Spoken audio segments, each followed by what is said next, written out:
October 19 ஞாயிற்றுக்கிழமை.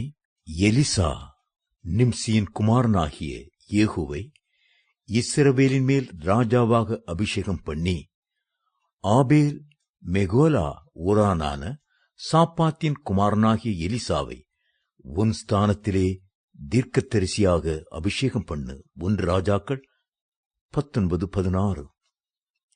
இன்றைக்கு நாம் சந்திக்கப் போகிற தேவ மனிதனாகிய தீர்க்கதரிசியின் பெயர் எலிசா ஆகும்.